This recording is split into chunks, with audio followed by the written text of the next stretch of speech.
আসসালামু আলাইকুম ওয়া রাহমাতুল্লাহি ওয়া বারাকাতুহু। কেমন আছেন আপনারা? আলহামদুলিল্লাহ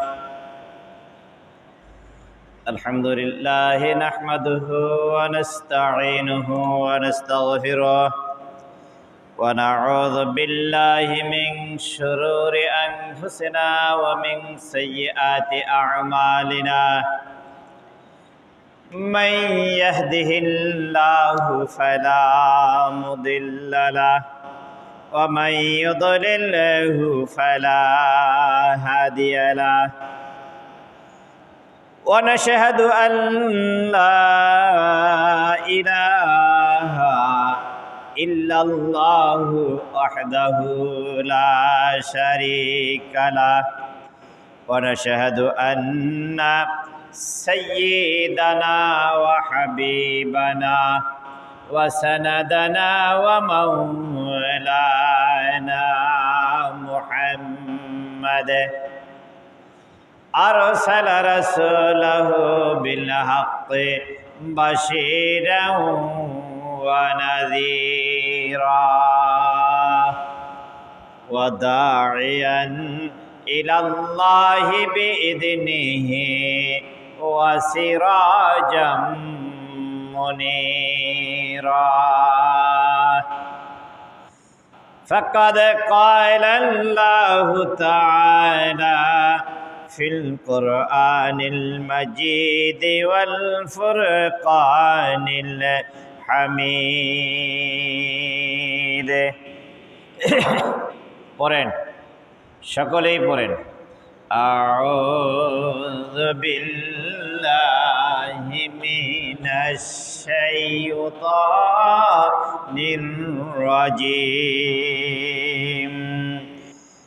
বিসমিল্লাহির রাহমানির রহিম। فلما جن عليه الليل رأى كوكبا قال هذا ربي. فلما أفل قال لا أحب الآفلين. فلما رأى القمر بازغا قال هذا ربي. فلما أفل قال لئن لم يهدني ربي لأكونن من القوم الضالين. وقال تعالى بشان حبيبه إن الله وملائكته يصلون على النبي يا أيها الذين آمنوا صلوا عليه وسلموا تسليما. সকলেই মহব্বতের সাথে দুরূদ শরীফ পড়েন। আল্লাহুম্মা সাল্লি আলা মুহাম্মাদ ওয়া আলা আলি মুহাম্মাদ কামা সাল্লাইতা আলা ইব্রাহিম وعلى آل إبراهيم إنك حميد مجيد. اللهم بارك على محمد وعلى آل محمد كما باركت على إبراهيم وعلى آل إبراهيم إنك حميد مجيد. بلغ العلا بكماله كشف الدجى بجماله حسنت جميع خصاله صلوا عليه وآله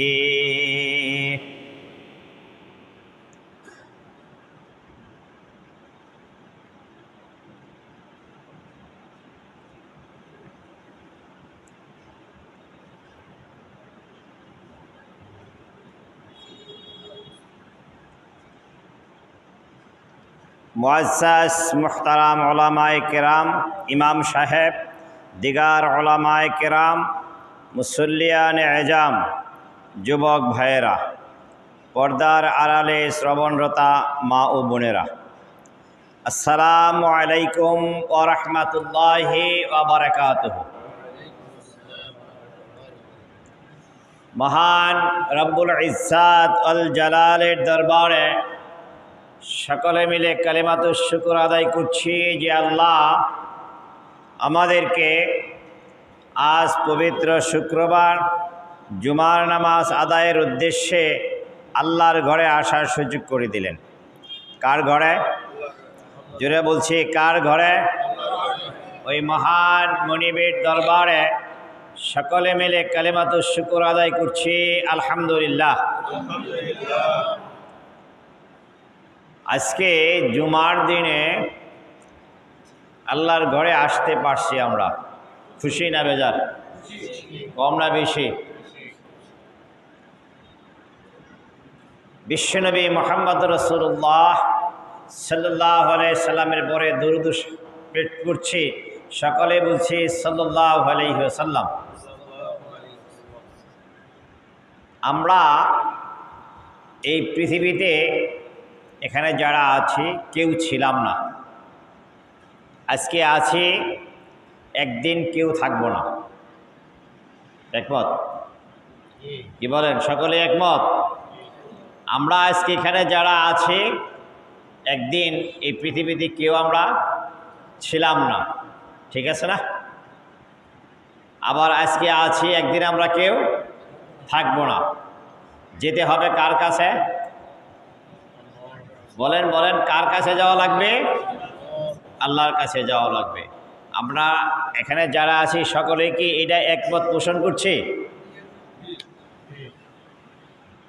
এই পৃথিবীতে আল্লাহ আমাদেরকে পাঠায়া এমনি এমনি ছেড়ে দেন নাই, আমাদেরকে চলার জন্য একটা গাইডলাইন দিয়েছেন, তার নাম কোরআন। তার নাম কি? যেটা বলেন কোরআন।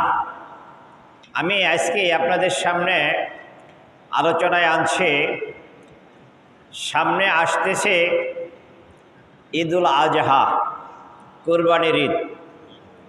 কুরবানির সংক্রান্ত, হজ সংক্রান্ত যে সকল কার্যকলাপগুলো মুসলমানেরা সারা পৃথিবী থেকে কাবা গড়ে যাইয়া হজ পালন করতে যাইয়া যে সকল আমলগুলো করে, অনেকটা আমল হজরত ইব্রাহিম আলাইহিস সালাতু ওয়াস সালাম, মা হাজেরা রাদিয়াল্লাহু তাআলা আনহা যা করে গিয়েছিলেন, এর নকল হরকতগুলো আজকে সারা পৃথিবীর মানুষ করে। কথা বলেন ঠিক কিনা? সাফা এবং মারওয়ায় মানুষ দৌড়ায়, দৌড়াদৌড়ি করে না? হজে গেছেন কারা কারা? কেউ কি আছেন এখানে? হজে গেছেন?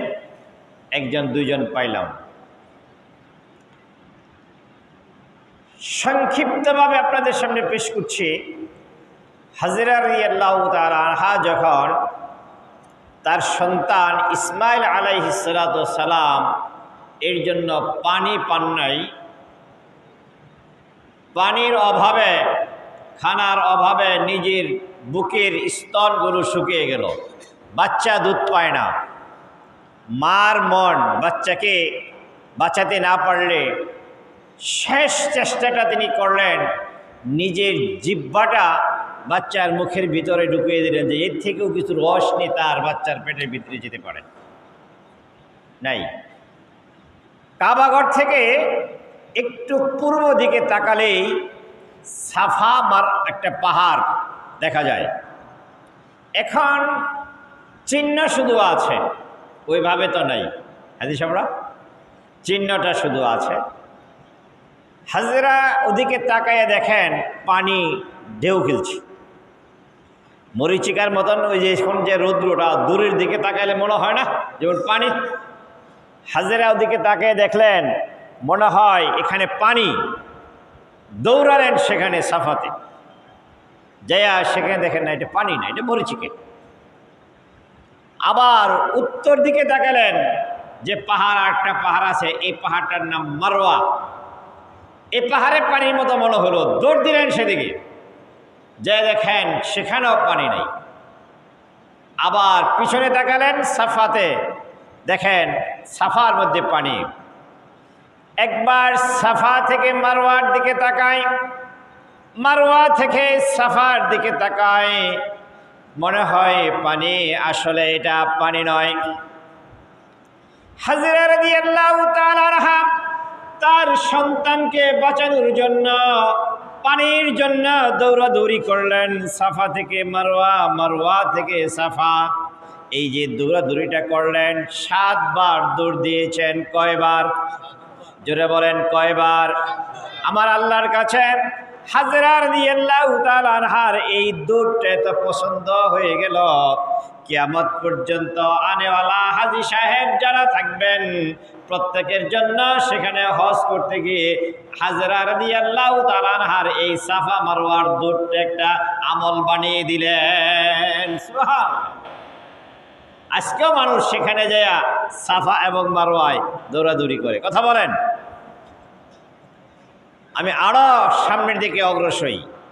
ইব্রাহিম আলাইহিস সালাম যখন জন্মগ্রহণ করলেন, তিনি তার ওই সময়কার অত্যাচারী শাসক ছিলেন নমরুদ। নমরুদ কিভাবে বুঝতে পারলেন এটা বলার সময় নেই। ইব্রাহিম আলাইহিস সালাম তার মা সহ দূরে চলে গেলেন, আজর তাকে পাঠিয়ে দিলেন। এই ঘটনা বলতে গেলে অনেক সময় লাগবে, সংক্ষেপে বলছি। ইব্রাহিম আলাইহিস সালাম একটু বড় হলেন, কেউ কাছে নাই, তার দাওয়াত দেওয়ার মতো বুঝার কিছু নাই। তিনি রাতের বেলায় আকাশের দিকে তাকায়া তারকা দেখতে পেলেন। দেখি না আমরা? আল্লাহ তাআলা সে কথা কুট করে রাখলেন। ফালাম্মা জান্না আলাইহিল লাইলু রাআ কাওকাবান ক্বালা হাযা রাব্বি। ইব্রাহিম আলাইহিস সালাম যখন আকাশের দিকে তাকায়া তারকা দেখতে পেলেন, মনে করলেন এটাই আমার রব। ফালাম্মা আফালা, তারকা যখন ডুবে গেল তিনি বললেন আমার রব তো ডুবতে পারে না, যে ডুবে যায় আমার রব হতে পারে না। ফালাম্মা রাআল কামারা বাসিগান ক্বালা হাযা রাব্বি। আবার যখন তিনি চন্দ্র দেখতে পেলেন, আমরা এখান থেকে বাংলাদেশ পৃথিবী থেকে বড় কোনটা দেখি? চন্দ্র দেখি বড় না তারকা বড় দেখি? বুঝে আসেননি আমার কথাটা? আমরা যে রাতের বেলায় দেখি, দেখার সময় চন্দ্র বড় দেখা যায় না তারকা বড় দেখা যায়? তিনি দেখলেন চন্দ্র তারকা থেকে বড়, মনে করলেন এটাই মনে হয় রব।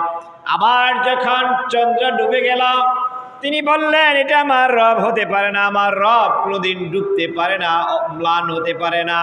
ফালাম্মা রাআশ শামসা বাযিগাতান ক্বালা হাযা রাব্বি হাযা আকবার। দিনের বেলায় যখন তিনি সূর্য দেখলেন, কে দেখতেছেন? কে দেখেন? ইব্রাহিম আলাইহিস সালাম। কে দেখেন? আমার ভাষা কি বুঝেন আপনারা? কথায় জবাব দিতে হবে। কোরআন থেকে কথা বলছি, এক একটা কথার বিনিময়ে আল্লাহ তাআলা 1 বছর নফল ইবাদতের সওয়াব দিয়ে দিবেন। সূর্য দেখলেন, তিনি সূর্যকেও মনে করলেন এটাই রব, এটা বড় রব। তারকার তুলনায় চন্দ্র বড় দেখলেন, আবার চন্দ্রের তুলনায় সূর্য বড় দেখলেন। এর মধ্যে আলো আছে, এর মধ্যে আলোর তাপ আছে, যার কারণে তিনি বললেন এটা রব, এটা আমার বড় রব। আবার যখন সূর্য ডুবে গেল তিনি বললেন সূর্য এটা যখন ডুবে গেল ইনি আমার রব হতে পারে না। ইন্নী ওয়াজ্জাহতু ওয়াজহিয়া লিল্লাযী ফাতারাস সামাওয়াতি ওয়াল আরদ হানিফাও ওয়া মা আনা মিনাল মুশরিকিন। চন্দ্র সূর্য সব থেকে তিনি মুখ ফিরাইয়া আল্লাহর দিকে রুজু করলেন। এর দ্বারাতে আমাদেরকে বুঝাতে চাইলেন পৃথিবীতে বড় যত কিছুই থাকুক না কেন, আমরা চোখের মধ্যে নিজের চোখের দৃষ্টিতে ক্ষমতাধর আর যাই দেখি না কেন, এগুলো আমাদের রব হতে পারে না। রব একজন, তিনি কে? জোরে বলেন, তিনি কে? আল্লাহ। আজকে মানুষ, সারা পৃথিবীর মানুষ ক্ষমতার দিকে, যেটা দেখা যায় যার বড় ক্ষমতা সেদিকে দৌড়ায়।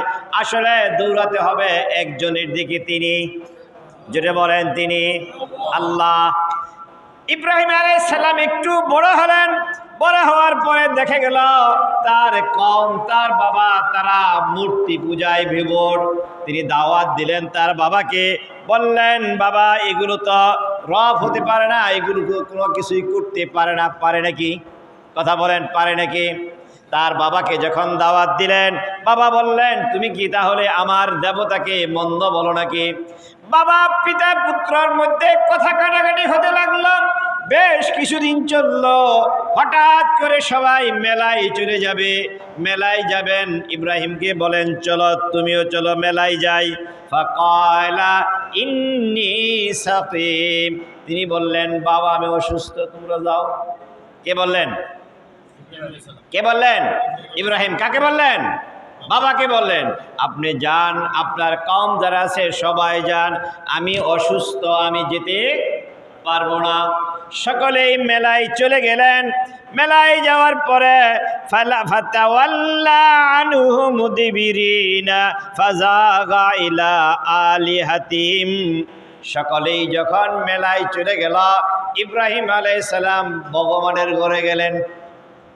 কোন ঘরে? বলেন বলেন। ভগবান অর্থাৎ মূর্তির ঘরে। মূর্তি যে জায়গায় বানিয়ে রাখছেন সেখানে গেলেন। ইব্রাহিম আলাইহিস সালাম তার বাবার সাথেও কথা তর্ক বিতর্ক হয়, মায়ের সাথেও তর্ক বিতর্ক হয়। মা বাবা সকলেই মূর্তির পক্ষে, ইব্রাহিম বলেন, ইব্রাহিম বিপক্ষে।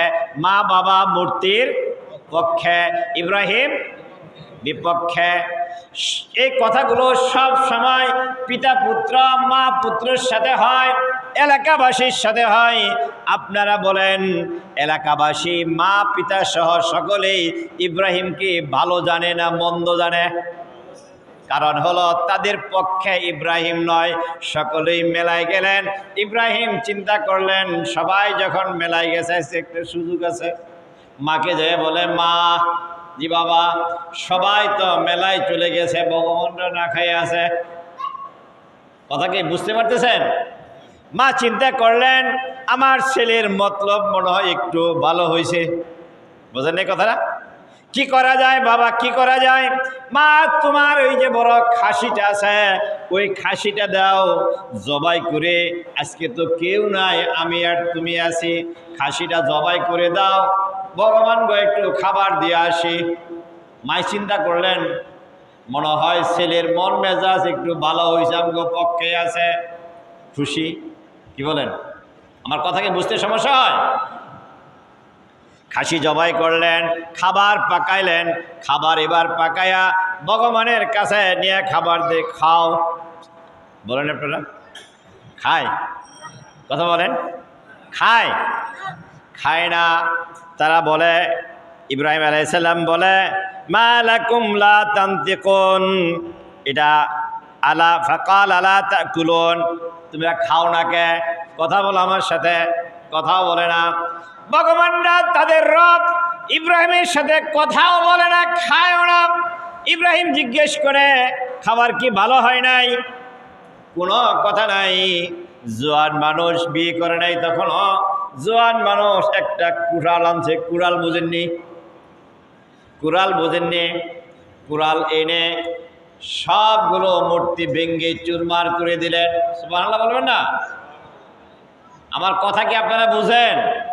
আমার সাথে কথায় রায় দিতে হবে, হ্যাঁ না বলতে হবে, তত বুঝবো যে আমার কথা আপনারা বুঝতেছেন। আর তাহলে মনে করবো যে হুজুর আপনি কোন আমরা ঘুমাই, এরকম করবেন? জবাব দেওয়া যাবে তো? কুড়াল সবগুলো মূর্তি ভেঙে চুরমার করে দিয়ে বড় মূর্তি যেটা ছিল তার কাঁধের মধ্যে কুড়ালটা ঝুলাইয়া রাখছে। সকলেই মেলা থেকে আসা সর্বপ্রথম ভগবানের গড়ে যায়, দেখে ভগবানের গড়ের অবস্থা। বলেন বলেন, ভালো? কি হয়েছে? সব ভেঙ্গে চুরমার, একটার কাঁধে কুড়াল আছে। সকলেই চিৎকার দিয়ে বলে, ইব্রাহিম! বোঝা নেই কথাটা? জি বাবা, ডাকেন কেন? কি হয়েছে? আমাদের এই মূর্তি ভগবানগুলোর অবস্থা এরকম কেন? বাবা আমাকে জিজ্ঞেস করেন কেন? তাদেরকে জিজ্ঞেস করেন। আমি খাবার নিয়ে গিয়েছিলাম, আমাকে তো তারা ভালো ছিল না, খাবার নিয়ে ঝগড়া করে এরা এরকম অবস্থা হয়েছে। এবার আজর বলে, তার প্রতিবেশীরা বলে, তুমি কি আমাদের সাথে মস্করা করো? তারা কি খাইতে পারে নাকি? তারা কি লড়তে পারে নাকি? চড়তে পারে নাকি? কথা বলতে পারে কি পারে নাকি? ইব্রাহিম আলাইহিস সালাম জবাব দেয়, বাবা যেই রব কথা বলতে পারে না, যেই রব খাইতে পারে না, যেই রব নিজেকে বাঁচাতে পারে না, ওই রবের উপাসনা কেন আপনারা করেন? ওই রবের উপাসনা ছেড়ে দিয়ে যেই রব নিজেকে বাঁচাতে পারে না, ওই রব আপনাকে কিভাবে বাঁচাবে? যেই রব খেতে পারে না, ওই রবকে কেন আপনারা খাবার দেন? যুক্তি ঠিক আছে কিনা? যুক্তি ঠিক কিনা? যেই রব খেতে পারে না তাকে কেন খাবার দেন? যেই রব তার নিজেকে বাঁচাতে পারে না। আপনি রাস্তা দিয়ে যাবেন, একজন আপনাকে বাড়ি দেওয়ার জন্য লাঠি তুলবে, আপনি কি করবেন? লাঠিটা অন্তপক্ষে ধরার করবেন না? আমারে মারবো, আমি কি এমনি খাই মারি খাম পিঠ পাইতে দেবো নাকি? কি করবো আমি অন্তপক্ষে মাইটটা বাঁচানোর জন্য, মাইট থেকে বাঁচানোর জন্য চেষ্টা।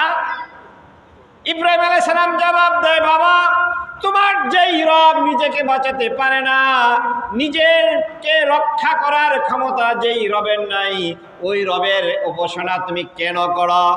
তারা লা জবাব হয়ে গেল। এমনিভাবে যখন লা জবাব হয়ে গেল, তাকে ধরে নিয়ে গেল নমরুদের চেম্বারে, নমরুদের দরবারে নিয়ে বলতেছে, তুমি যেই খোদার ক্ষমতা দেখাও, যেই খোদার এত বড় ক্ষমতা, তোমার যেই রবের এত বড় ক্ষমতা, তুমি বলো দেখি তিনি কি করতে পারেন?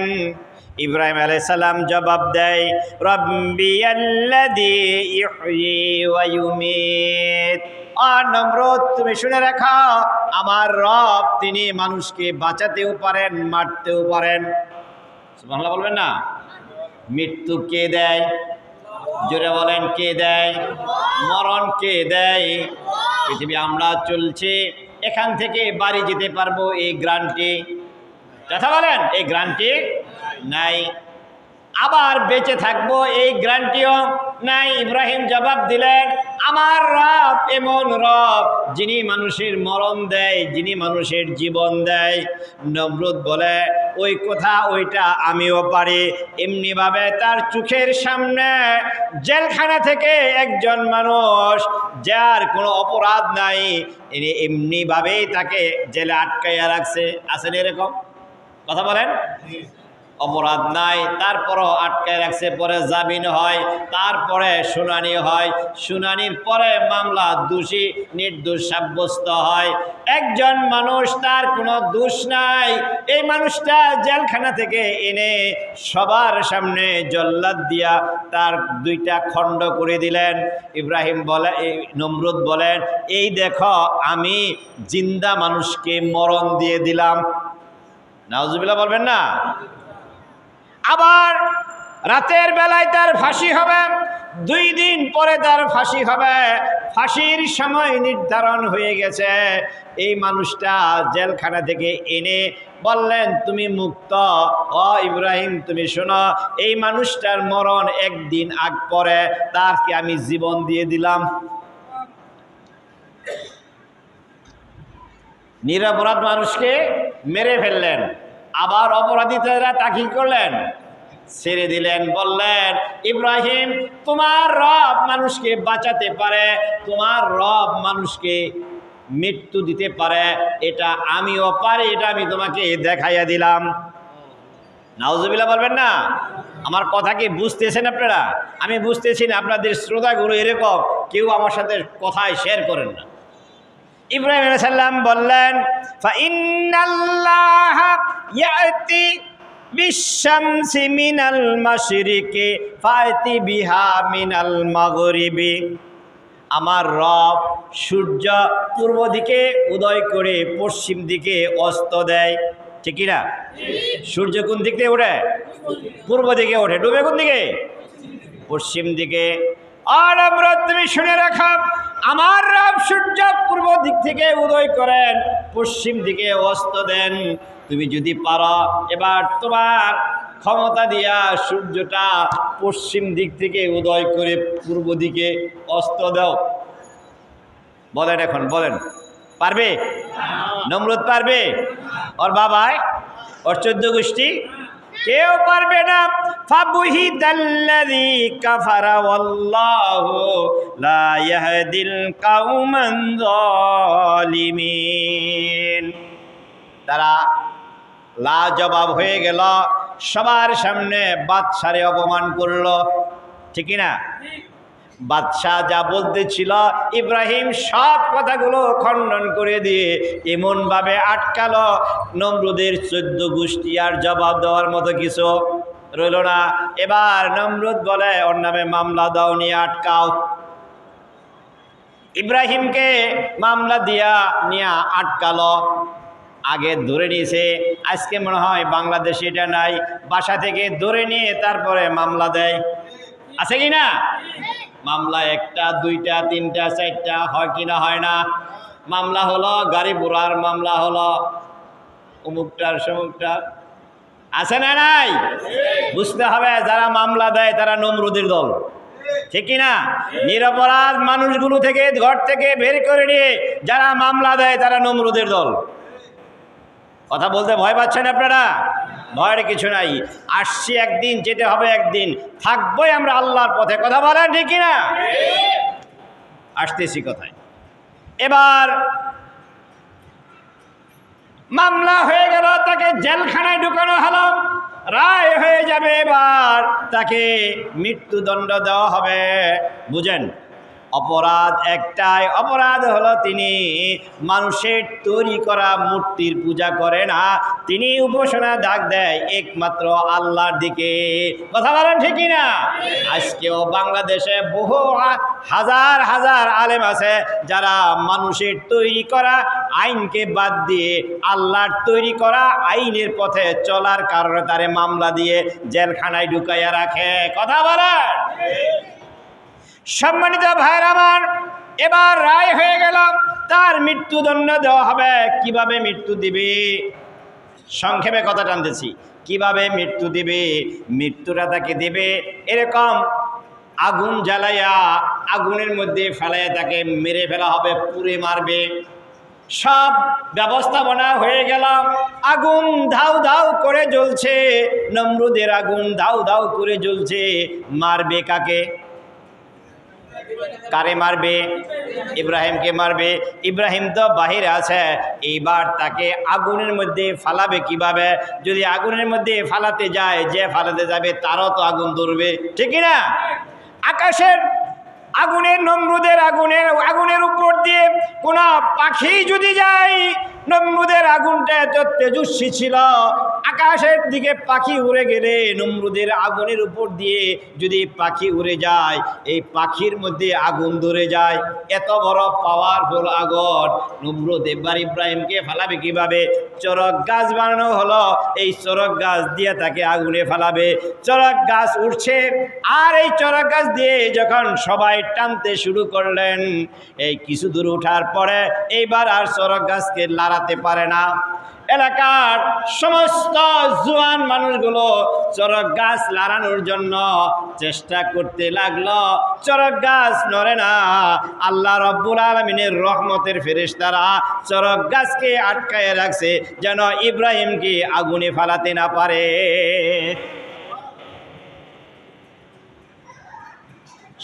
কথা থেকে যা বলছি এখান থেকে আমাদের কিছু শিক্ষণীয় নিতে হবে। কথা বলেন, নিব না মানে ইনশাআল্লাহ?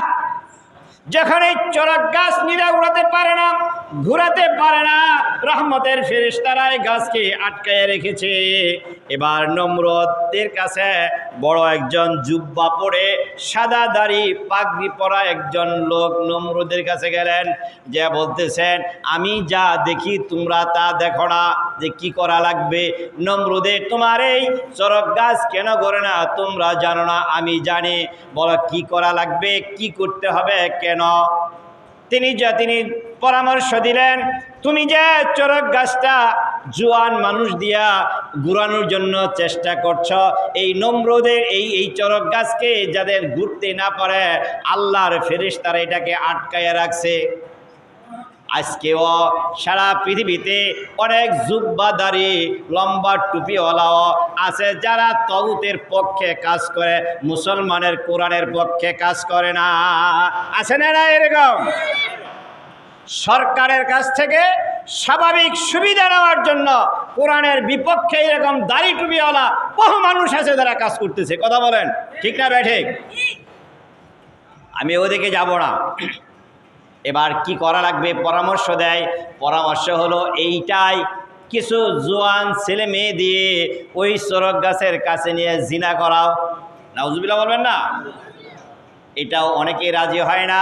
বাদশাহ এবার এলান জারি করলেন, যারা কিনা এই গাছ লাগানোর জন্য, চরক গাছ লাগানোর জন্য এখানে এসে অপকর্মগুলো করবে, এই কাজ করবে আর ইব্রাহিম আগুনে পড়ে যাবে, তাদেরকে পুরস্কার দেওয়া হবে, তাদেরকে একটা চিহ্ন দিয়ে দেওয়া হবে। চিহ্নটা হলো মহিলাদের জন্য, মেয়েদের জন্য কপালের মধ্যে লাল টিপ দিয়ে পরানো হবে। লাল টিপটা কোত্থেকে আসলো বুঝতে পারছেন? আজকে মুসলমান অনেক মেয়েরা লাল টিপ গর্বের সাথে পরে, আছে না নাই? ইব্রাহিম আলাইহিস সালামে এবার যখন আগুনের মধ্যে পড়ে যাবে, হযরত জিবরাইল আমিন যে বললেন, ও ইব্রাহিম খলিলুল্লাহ, আল্লাহর বন্ধু, বরদাস হয় না, আকাশের দিকে তাকায় দেখেন লক্ষ লক্ষ ফেরেশতারা কাঁদছে। তুমি যদি আগুনে পুড়ে যাও তাহলে কেমন হবে? তুমি আমার কাছে একটু বলো, অনুমতি চাও, আমি তোমার কাছে অনুমতি চাই, আমার একটা পাখা দিয়া সমুদ্রের সব পানিগুলো এনে নমরুদের আগুন নিভিয়ে দিব। ইব্রাহিম বলেন, জিবরাইল, তোমাকে যে আল্লাহ বানাইছে আমাকে ওই আল্লাহ বানাইছে, সুতরাং আমার ওই আল্লাহর একাত্মবাদ বলার কারণে আমি আজকে নমরুদের আগুনের শিকার হচ্ছি। আমি তোমার কাছে সাহায্য চাই না। আমার আল্লাহ যদি, আমার রব যদি আগুনে পুরাইয়া খুশি থাকে, আমি ইব্রাহিম খুশি আছি। সুবহানাল্লাহ। সাহায্য চাইছিল, এটা পৃথিবীর কেউ দেখে নাই, একজন দেখেন, তিনি কে? জুড়ে বলেন, তিনি কে? আল্লাহ বললেন, কুলনা ইয়া নারু কুনি বারদাউ ওয়া সালামান আলা ইব্রাহিম।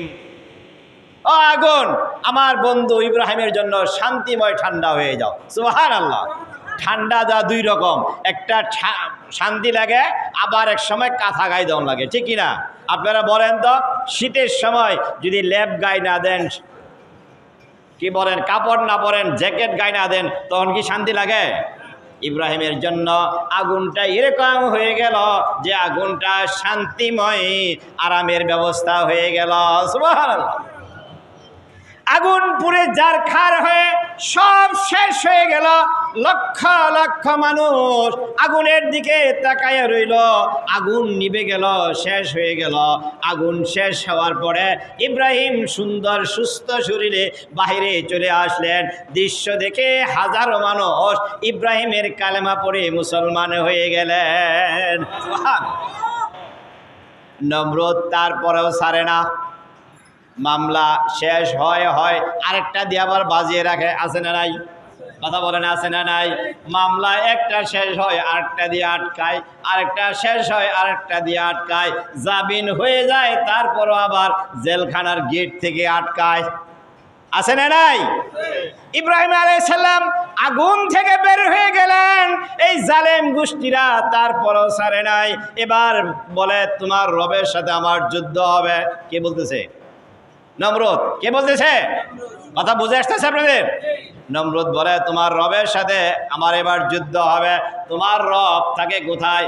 ইব্রাহিম আলাইহিস সালাম জবাব দিলেন হা হুনা, উপর দিকে দেখাই দিলেন, ওদিকে তাকে। নমরুদ বলে আসো, তোমার রবের সাথে যুদ্ধ হবে। এবার অনেক সেনাবাহিনী নিয়ে নমরুদ বলে রবের দিকে, ইব্রাহিমের রবের দিকে তীর মারো।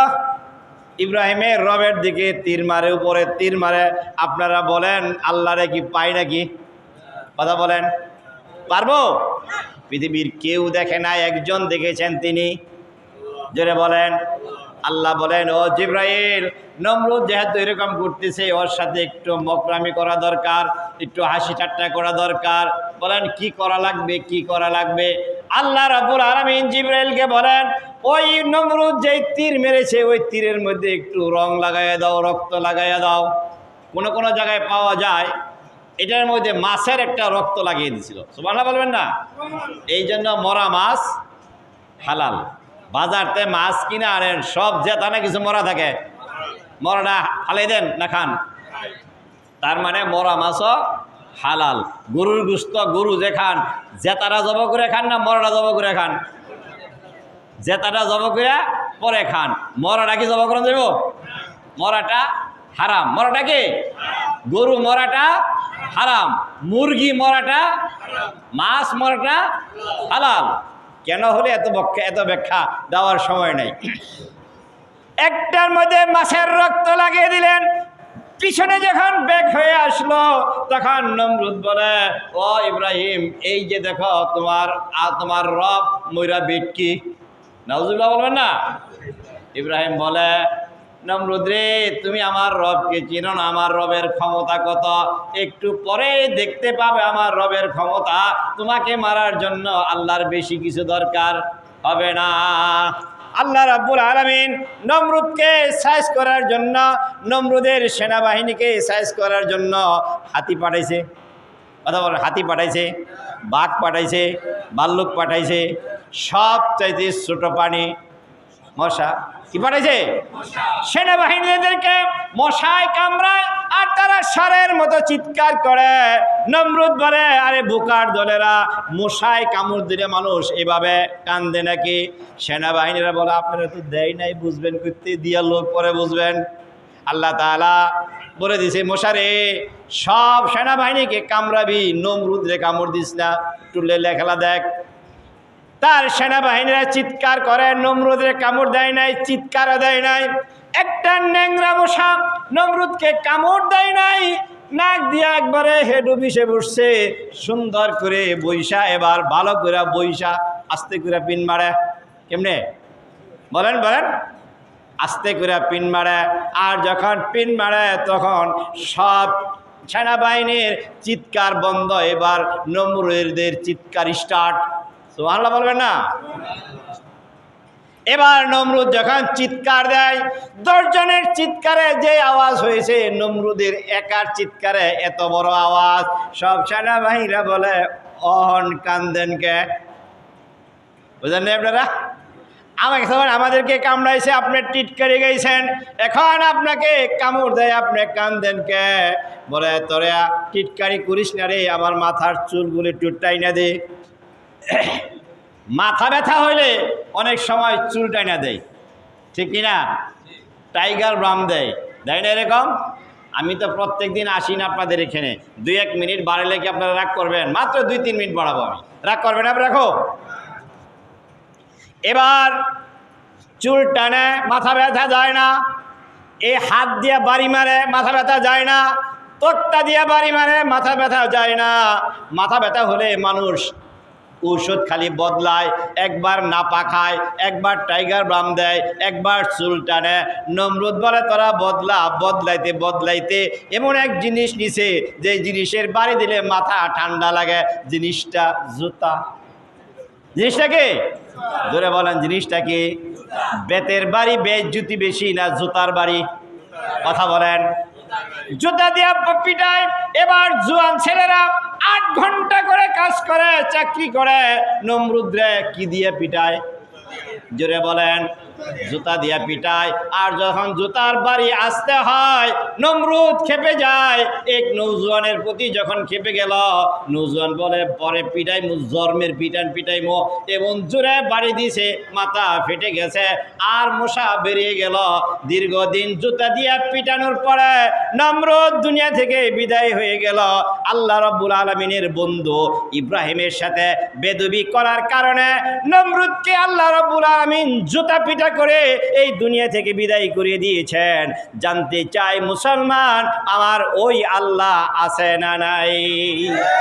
আজকেও বাংলাদেশ সহ সারা বিশ্বের মধ্যে মুসলমানের আলেমদের সাথে, কোরআনের বাহকদের সাথে, নবীর ওয়ারিসদের সাথে যারা বেদবি করে, যারা মামলা দেয়, হামলা দেয়, অপেক্ষা থাকো, ওই আল্লাহ এখনো আছে। তোমাদেরকে জুতা পিটা করে আল্লাহ দুনিয়া থেকে বিদায় করে দিবেন। আরেকটা কথা বলে আমি শেষ করছি। আমার কথা এখানে সামনে টানতে গেলে অনেক সময় লাগবে। এটা যদি আপনাদেরকে বোঝাতে যাই 2 দিন দরকার। এখন সূর্যের তাপ অনেক বেশি, ঠিক কিনা? সূর্যের তাপটা অনেক বেশি। সূর্য তাপ দেয় কত দূর থেকে? 9,30,00,000 মাইল দূর থেকে সূর্য তাপ দেয়। এটা বিজ্ঞানীরা আবিষ্কার করেছে। আপনারা বলেন আগামীকাল সূর্যের তাপ কত হবে, পরশু কত হবে? এইটা বিজ্ঞানীরা গবেষণা করে বের করতে পারতেছে না ভাইজান? পারতেছে। ও ভাই, বিজ্ঞানীরা এত কিছু বের করতে পারতেছে। বাড়ির পাশে, একেবারে বাড়ির পাশে মার কবর, বাবার কবর। আপনারা বলেন সেখানে কবরের মধ্যে কি হচ্ছে পৃথিবীর কোনো মানুষ কি আবিষ্কার করতে পারতেছে? কথা বলেন, আবিষ্কার করতে পারে নাই। ওই কবরে আপনারা যাওয়া লাগবে, আমারও একমত না? আশা করি একমত কিনা? ওই কবরে সকলেরই যাওয়া লাগবে। কাজেই যেহেতু কবরে যাওয়া লাগবে, বিচার ফায়সালা করবেন কে? জোরে বলেন কে? আল্লাহ। কাজেই আমার জীবনটা দুনিয়ায় যতদিন বেঁচে থাকি বিধান মানতে হবে কার? জোরে বলেন, বিধান মানতে হবে কার? আল্লাহ তাআলার বিধান আমরা মানবো তো? সকলে মানবো তো ইনশাল্লাহ? আল্লাহ তৌফিক দান করেন। সকলে বলেন আমিন। বিধান কিভাবে মানা লাগবে এইটা বলার মতন সময় আজকে আর নাই। আমাদের যা কিছু করি আল্লাহ তাআলা বলছেন ওয়ামা খালাকতুল জিন্না ওয়াল ইনসা ইল্লা লিয়াবুদুন, আমি মানুষ আর জিন জাতিকে সৃষ্টি করেছি আমার শুধুমাত্র দাসত্ব করার জন্য। তাহলে বোঝা গেল আমি যা কিছু করব সব আমার ইবাদত হবে। দাসত্ব মানে কি? ইবাদত হবে, যেটা যদি নবীর তরিকা এবং আল্লাহ তাআলার বিধান মতো হয়। কথা বলেন ঠিক কিনা?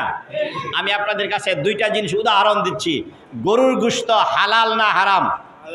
জোরে বলেন, হালাল না হারাম? এইটা যদি, গরুর গোশতটা যদি আমার রাসূলের তরিকা বাদ দিয়া, অর্থাৎ বিসমিল্লাহ আল্লাহু আকবার এটা বাদ দিয়া, পেট দিয়া শিক দিয়া ঢুকাইয়া যদি এটা মাইরা খাই, এটা কি জায়েজ দেব? জায়েজ হবে না। কারণ হলো রাসূলের সুন্নাহ বাদ দিয়েছি। আমরা নামাজ পড়ি, এই নামাজের মধ্যে রাসূলের সুন্নাহ লাগবে। আমার প্রত্যেকটা কাজ আমার রাসূলের সুন্নাহ মতন করতে হবে, যারা আল্লাহর হুকুম আছে। কথা বলেন। জংলি খিঞ্জির, যা বাংলায় আপনারা শুকর বলেন, এটা হালাল না হারাম? হারাম।